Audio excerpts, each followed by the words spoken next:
السلام عليكم. النهاردة هوريكم ازاي عملت الجمال ده. وصفة كوكيز في منتهى الجمال، حلوة جدا وشكلهم عسولة قوي، والتسوية بتاعتهم حلوة وبيدوبوا في البق، وفي نفس الوقت مقرمشين، والطعم والريحة والشكل بجد بيرفكت. نبدأ بالمقادير.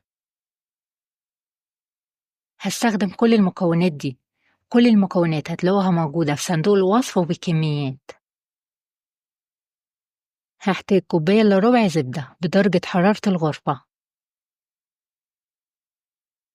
هزود عليها كوباية الا ربع سكر بودرة. السكر بتاع البسكوت ده هيبقى خفيف ومعتدل. هزود عليهم 4 معالق زيت وظرف فانيليا. هقلبهم مع بعض لحد ما يبقى كل المكونات مخلوطة كويس ومفيش أي تكتلات ويبقى خليط ناعم. هضيف عليهم نص معلقة صغيرة بيكنج باودر وأقلب كل خليط مع بعضه. هزود الدقيق. هحتاج من كوبايتين لكوبايتين ونص دقيق ورشة ملح. ما بضيفش كمية الدقيق كلها مرة واحدة علشان ممكن ما تحتاجيش كل كمية الدقيق، وبتختلف من نوع دقيق للتاني. بقلب بالمعلقة، وبعد شوية هيبقى التقليب بالمعلقة صعب جدا، فهضطر ان انا اتدخل والم العجين بايدي.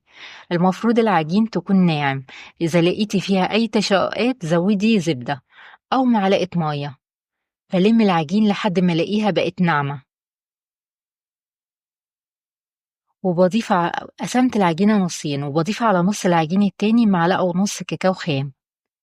وألم العجين معجنهاش عشان ما تكونش جلوتين وتبقى عاملة زي العيش. أسيب العجين ترتاح في التلاجة 10 دقايق.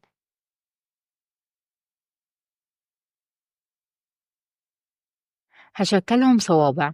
بمسك جزء من العجين وأعملها بالشكل ده، وبكمل كل كمية العجين بالشكل ده. بقطعهم بالسكينة الحجم اللي أنا عايزاه، وبرصهم في صينية قريبين من بعض شوية عشان حجمهم مش هيزيد قوي. وبحط الصينية في التلاجة لحد ما أسخن الفرن عشان ما يسيحوش. الفرن بيكون متسخن كويس علشان ما يسيحوش، على درجة حرارة 200 في الرف اللي في النص. أخدوا مني 15 دقيقة. ممكن بعد 10 دقايق تبصي عليهم. هيتعرفوا ازاي ان هما استووا. هنعرف من اللي لونها فاتح، هتاخد لون ذهبي من الأطراف. ممكن يتاكلوا كده، أو ممكن نزينها تزيين بسيط.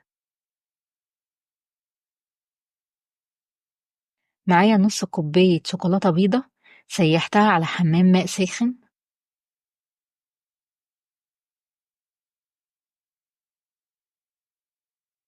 باخد واحدة من البسكوت وأغمسها في الشوكولاتة، وبعد كده بغمسها في جوز الهند. بكمل كل الكمية بالشكل ده، بغمس الطرفين في الشوكولاتة، وبعد كده بغمسها في جوز الهند. بعد كده باخد كمية الشوكولاتة اللي اتبقت وأحطها في كيس تخزين أو كيس حلويات، وأقص طرفه حتة قد الفتفوتة، وأعمل تموجات كده على صوابع البسكوت. بعد دقايق الشوكولاتة دي هتتماسك وهيبقى البسكوت جاهز. شكلهم يجيب السعادة بجد. شكلهم حلو قوي وبجد في منتهى الجمال، والطعم والريحة والشكل عسولة قوي. بتمنى تجربوه وتقولوا لي رأيكم ايه. ومادام وصلتوا معايا لآخر الفيديو يبقى الفيديو عجبكم. بتمنى لايك واشتراك في القناة. أشوفكم على خير إن شاء الله قريب، وباي باي.